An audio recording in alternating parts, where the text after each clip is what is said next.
Welcome to Aikitalks. Real stories, real practice, real Aiki. And welcome to the first episode of our new Beginners series, designed to support you through your very first steps in Aikido. Today we'll explore what you can expect when you walk into an Aikido dojo for the first time. The atmosphere, the etiquette, the training, and the mindset that will help you start your journey with confidence.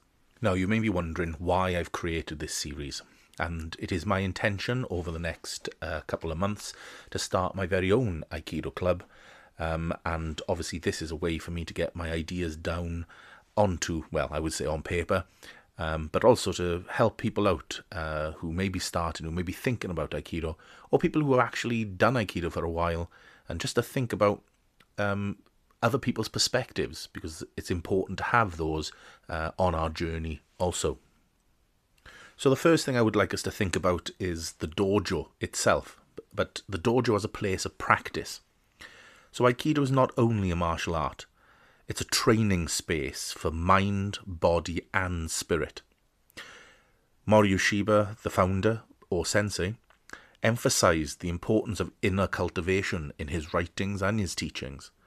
And there's a quote which I think is really good. Life is growth. If we stop growing, technically and spiritually, we are as good as dead. Now, the end of it might seem a little morbid. However, stepping onto the mat is the beginning of that growth. When you first arrive, the dojo might feel quiet or formal, and it may not be somewhere you're used to. People may be stretching or practicing ukemi. There's always a couple who get there early, and always a few who train before lessons too. And obviously when you get to these places, training partners will greet you kindly but with focus. Something I've always noticed whenever I've gone to a club is, yes, everyone is focused, but everyone is kind and inviting, because that's an important part of Aikido, is that we are there to develop each other. And I think it's important to remember that with Aikido dojos, and with many other martial arts too, but more with Aikido, I would say, they are built around respect and calmness, and there shouldn't really be any intimidation. Obviously you're going to feel a little bit awkward, but you should never feel intimidated walking into a dojo. So, what does a beginner's class actually look like? So there'll be the common things: warm-ups, simple ukemi, basic footwork, introduction to posture and movement. You might do a bit of pairs training, and then the etiquette element that runs throughout. So everything is taught progressively, and that's important for Aikido. Beginners often worry about not knowing what to do, but the dojo is a place where everyone learns by following, watching, and doing, never by perfection. And I think that's something that we all can think back on. Even us who are at a higher grade, say, who have done our Dan grades, we sometimes forget that understanding those basics and doing those basics again are really what solidifies our understanding later on. Or Sensei reminds us in a quote, failure is the key to success. Each mistake teaches us something. And I think that's important to remember, is that whenever we do something, if we fail at it, we are learning. It's the scientific method, and I'm a stickler for scientific methods. When we forget or fail or do something wrong, we are learning from that experience, and we adapt our technique. And the next time, we'll do something else wrong, but we won't do what we did wrong the time before. And I think that's important to remember. So mistakes are not only allowed, they are necessary for learning. And that's something we can all remember when we walk onto that mat. Now, Aikido is a Japanese martial art, and there is a lot of etiquette that goes with that. So why does the etiquette matter? Dojo etiquette might feel unfamiliar at first, but these rituals have purpose. The bowing shows respect. The sitting quietly builds focus. Training with care builds trust. And if you're unfortunate, as I am in my dojo, to have to put mats up and down, the caring for the mat protects everyone. Knowing that these mats are put down properly, knowing that they're put down in a way that will not split and put a gap in there, because there's nothing worse than, a foot or a toe or a finger falling between the mats. So taking care of the dojo is a part of that etiquette. The dojo is a shared space, and etiquette keeps it safe, calm, and structured.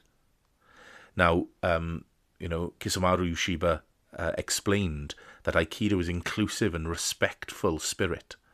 Aikido is a budo open to all people. It is the path to attaining harmony with all beings. And that's a really nice quote, and I think it's something important that we should remember, is that, yes, budo is open to all people.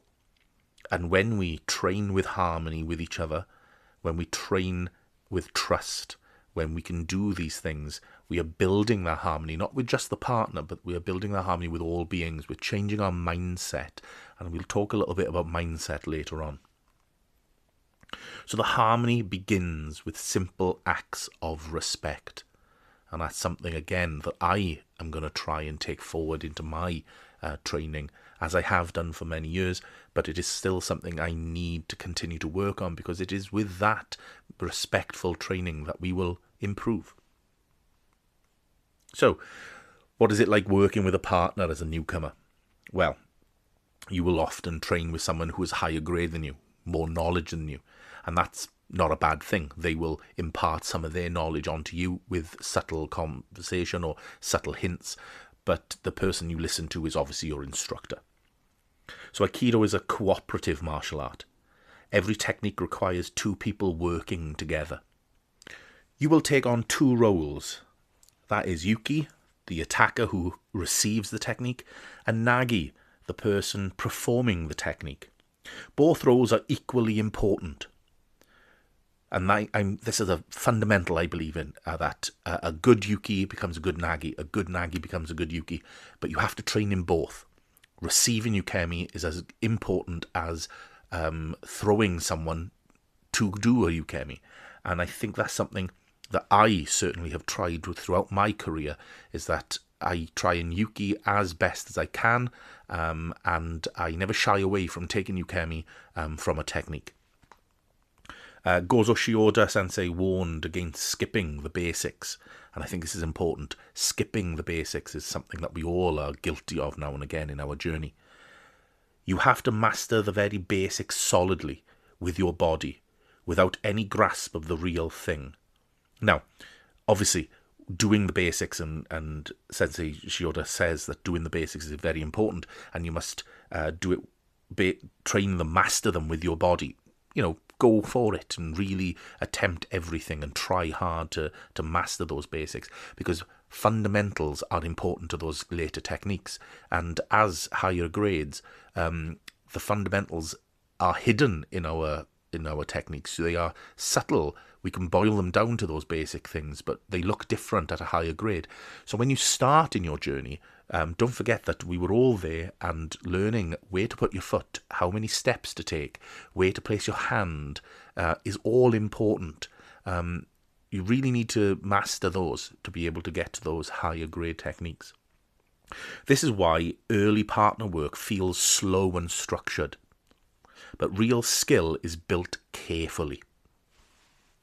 So I mentioned earlier on about the mindset that we should bring to our lessons. And that is really important, because as a beginner, we often feel uncoordinated or unsure, a little bit stiff, nervous and self-conscious. And, we still feel those things later on in our Aikido. It doesn't matter how long you've been training, there are always those elements of it. And that's completely normal. Aikido asks you to relax tension and move naturally. Two things that are surprisingly difficult to do. And it doesn't matter how long you've done it. Often we feel like the movements we do just don't feel right. But that is because that is a learnt response. And what we're trying to do is teach our bodies to act in a more natural way. So O-sensei wrote, "A good stance and posture reflect a proper state of mind." And I think that's important. Your mindset comes first. Technique follows. So come to the lesson with the right mindset. Beginners will thrive when they stay curious, they stay patient, and they stay consistent. It's not about being perfect all the time. It's about small gains, consistent training, but making sure that you stay patient when you get something wrong or someone is instructing you, and you may not get it the first time. It's about just developing that over time. So what is the bigger picture here? Aikido is more than self-defense. It's a lifelong study of connection, movement, and self-control. Or Sensei said, to injure an opponent is to injure yourself. To control aggression without inflicting injury is the art of peace. And I think that's important for us to remember, is that we are not there to injure anyone. These techniques can be brutal and they can hurt, and there is a martial side to Aikido. But our training is not about that. Our training is about cultivating this climate where we can all improve and better ourselves. And we will only do that through harmonization with each other. Yes, we can put technique on hard, but we allow Yuki to take Ukemi so they come back next time. And I think that's the important message to get through, is that when we do these things, it's not just about bang, bang, bang. It's about understanding the technique in our own way as well. So perspective shapes everything. How you move, how you train, how you treat your partners, and how you grow. And Aikido teaches you to respond to pressure with clarity, not fear. That is the purpose of it. So I'm really glad that if you've made it this far, I'd love if you could like and share this and subscribe if you would.